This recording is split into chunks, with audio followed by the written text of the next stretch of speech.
Esta es la historia de la Torre de Babel, un mundo sin barreras, sin fronteras, sin divisiones, un pueblo unido por un mismo pensamiento, un mismo sueño, un mismo propósito. Con una voz compartida, comenzaron a soñar más allá de lo imaginable. No se conformaron con la tierra bajo sus pies. Sus ojos estaban puestos en el cielo. Con fuego y arcilla moldearon ladrillos más fuertes que la piedra, y con orgullo en sus corazones, decidieron levantar una torre que tocaría las nubes, no para honrar a Dios, sino para hacerse un nombre, un monumento eterno a su propia grandeza. Pero cuanto más alto subían, más cerca estaban del juicio, y el Dios del cielo descendería para enfrentarlos. Lo que ocurrió allí no fue solo la historia de una torre inacabada, fue la historia del orgullo, de la rebelión y del poder de Dios para humillar la soberbia del hombre. El diluvio había terminado, las aguas que un día cubrieron toda la tierra habían retrocedido, y el arca reposaba en las montañas de Ararat. Noé y su familia salieron, respirando el aire fresco de un mundo renovado. Todo lo que quedaba del viejo mundo, con su corrupción y violencia, había sido borrado. La tierra estaba limpia, como una página en blanco. Dios, en su misericordia, estableció un pacto con Noé y con todos los seres vivientes. Nunca más destruiría la tierra con un diluvio. Como señal de esa promesa, puso en el cielo el arco iris, un recordatorio visible de su fidelidad. Los hijos de Noé, Sem, Cam y Jafet, se convirtieron en los padres de las naciones. De ellos descenderían los pueblos, las tribus y las culturas que poblarían el mundo entero. El mandato divino seguía en pie. Creced, multiplicaos y llenad la tierra. Y así comenzó una nueva etapa en la historia de la humanidad. Familias que viajaban, pueblos que se formaban, hombres y mujeres que levantaban sus hogares en un mundo fresco y fértil. La humanidad había recibido una segunda oportunidad, pero no tardaría en ponerla a prueba. Con el paso de las generaciones, los descendientes de Noé comenzaron a dispersarse y buscar tierras donde habitar. Fue entonces cuando hallaron un lugar sorprendente, una vasta y fértil llanura, en la región de Sinar. Este territorio, que siglos más tarde sería conocido como Mesopotamia, estaba bendecido con dos grandes ríos, el Tigris y el Éufrates. Sus aguas alimentaban los campos y el suelo, rico y oscuro, ofrecía abundancia para sembrar y cosechar. La llanura de Sinar parecía un paraíso terrenal, amplia, verde y perfecta para el desarrollo de una gran comunidad, sin montañas que interrumpieran el horizonte, con suficiente espacio para miles de familias. Era un lugar ideal para establecerse.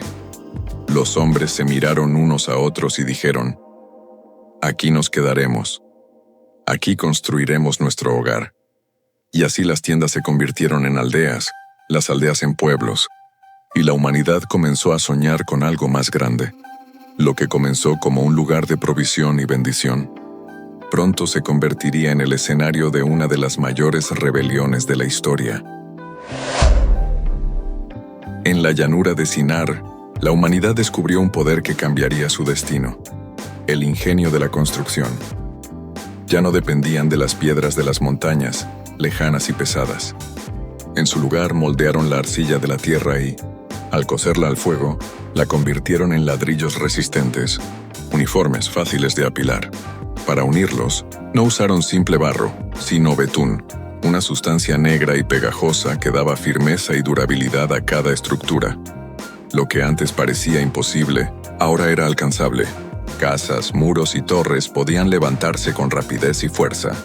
El ladrillo y el betún no fueron solo herramientas, fueron símbolos de la creatividad del hombre, de su capacidad para dominar la tierra y moldearla según su voluntad. Pero aquel avance, en lugar de inspirar gratitud hacia Dios, encendió en ellos un deseo más profundo, un sueño de grandeza que los llevaría a desafiar al Creador mismo. Con el ladrillo y el betún en sus manos, la humanidad no tardó en soñar más allá de simples casas o muros. Reunidos en la llanura de Sinar, dijeron unos a otros: «Venid, hagamos ladrillos y edifiquémonos una ciudad, y una torre cuya cúspide llegue hasta el cielo, y hagámonos un nombre, para que no seamos esparcidos sobre la faz de toda la tierra». No era solo un proyecto arquitectónico, Era un símbolo, una declaración de independencia del hombre frente a Dios. La torre representaba más que ladrillos apilados. Era el deseo de alcanzar el cielo con sus propias fuerzas, de dejar huella eterna en la historia, de no depender más del Creador que los había guiado hasta allí.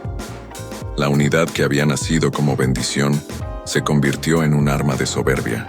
Un solo pueblo, un solo lenguaje, un solo propósito, pero ahora, un propósito contrario al plan divino. Así comenzó la construcción de lo que sería recordado como la Torre de Babel, el sueño humano de tocar el cielo, levantado sobre los cimientos de la ambición y el orgullo.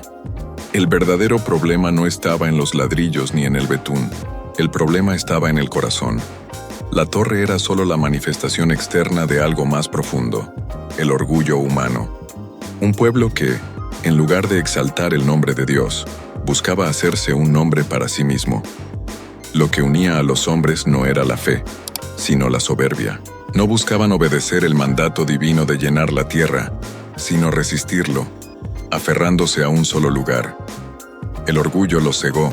La unidad, que debía ser un don de Dios, se transformó en un arma de rebelión. La torre se levantaba como un monumento a la independencia humana, una declaración silenciosa que decía: no necesitamos a Dios, pero el orgullo siempre conduce a la caída. Y lo que parecía un proyecto invencible, pronto quedaría marcado como símbolo de confusión y fracaso. Ellos pensaban que su obra tocaría los cielos. Pero la Escritura dice que Dios tuvo que descender para ver la ciudad y la torre que los hombres construían. Este detalle irónico revela la brecha infinita entre la grandeza de Dios y los logros humanos. Aun cuando la torre parecía desafiar al cielo, para Dios no era más que un pequeño proyecto en la tierra. El Señor contempló la unidad de los hombres. Vio que hablaban un mismo idioma, que trabajaban como un solo cuerpo, pero no en obediencia sino en rebelión. Esto es solo el comienzo, dijo el Señor. Nada de lo que se propongan les será imposible.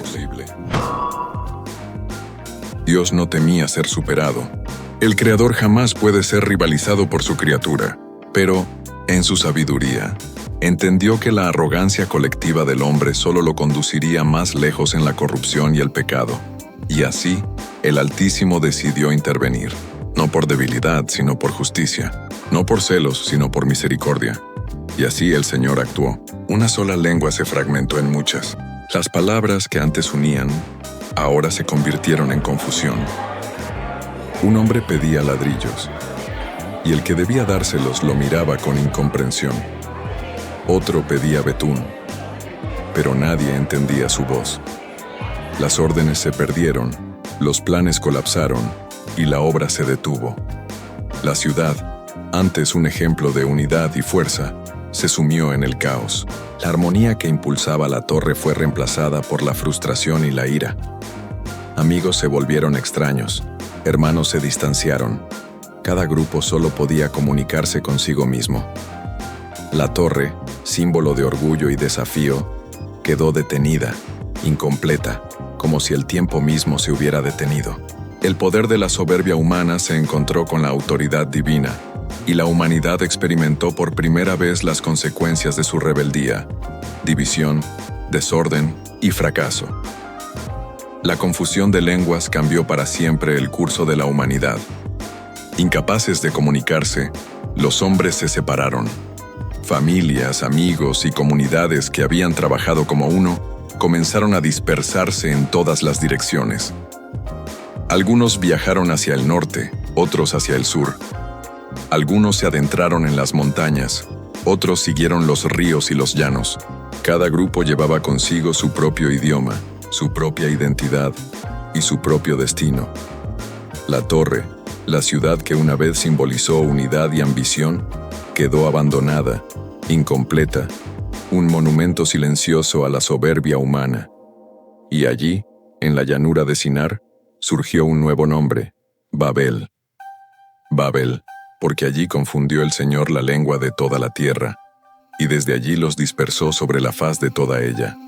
La dispersión no fue solo geográfica, fue un recordatorio eterno de que la desobediencia y el orgullo llevan a la división, mientras que la humildad y la obediencia pueden unir incluso lo más disperso.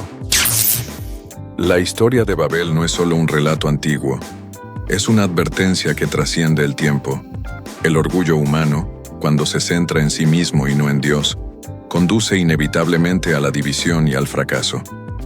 Toda torre que levantamos para glorificarnos a nosotros mismos, toda ambición que busca el reconocimiento sin Dios, termina siendo incompleta, como la Torre de Sinar. Hoy la humanidad todavía construye torres de Babel a través de la tecnología, la riqueza o el poder. Buscamos seguridad, identidad y fama por nuestros propios medios, olvidando que solo Dios da verdadero propósito y durabilidad. La lección es clara. Sin Dios nuestros logros son efímeros, nuestra unidad superficial y nuestra grandeza ilusoria. Pero con Dios, incluso el esfuerzo más pequeño se multiplica y adquiere valor eterno. Babel permanece como recordatorio. La soberbia divide, pero la humildad y la obediencia unen. La verdadera grandeza solo se encuentra en Él. Cientos de años después de Babel, Dios actuó de nuevo, pero esta vez con un propósito de redención y unidad. En Pentecostés el Espíritu Santo descendió sobre los discípulos de Jesús. Y, de manera sorprendente, cada persona escuchaba el mensaje de salvación en su propio idioma.